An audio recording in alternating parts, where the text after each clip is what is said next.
যুক্তরাষ্ট্রের সবচেয়ে নিকটতম প্রতিবেশী কানাডা। জন্মলগ্ন থেকেই দেশ দুটির মধ্যে কূটনৈতিক, অর্থনৈতিক ও বাণিজ্যিক সম্পর্ক জোরালো। পণ্য আমদানি রপ্তানির ক্ষেত্রে নিজেদের মধ্যে বিশেষ শুল্ক সুবিধা রেখেছে উভয় দেশই। কিন্তু সেই শুল্ক কাঠামোতেই এবার হাত দিলেন মার্কিন প্রেসিডেন্ট ডোনাল্ড ট্রাম্প।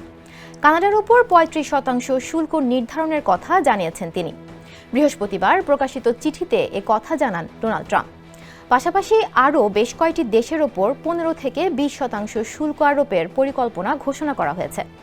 বার্তা সংস্থা রয়টার্স জানায়, নিজের ট্রুথ সোশ্যালে কানাডার প্রধানমন্ত্রী মার্ক কার্নিকে লেখা চিঠিটি প্রকাশ করেন ট্রাম্প। স্যান্ডেলিনা সো, রূপচর্চায় আভিজাত্য। সেখানে বলা হয়, নতুন এই শুল্ক আগামী ১ আগস্ট থেকে কার্যকর হবে। এ বিষয়ে সতর্ক করে ট্রাম্প বলেন, কানাডা যদি পাল্টা ব্যবস্থা নেয় তাহলে এই শুল্ক আরও বাড়তে পারে। এর আগে কানাডার কিছু পণ্যে ২৫% শুল্ক দিয়েছিলেন ট্রাম্প। নতুন করে শুল্ক বৃদ্ধি অটোয়ার জন্য বড় ধাক্কা বলে মনে করা হচ্ছে। তবে যুক্তরাষ্ট্র কানাডার মধ্যকার USMCA চুক্তির আওতায় যেসব পণ্য রয়েছে সেগুলোতে আগের শুল্কই থাকবে বলে জানানো হয়েছে।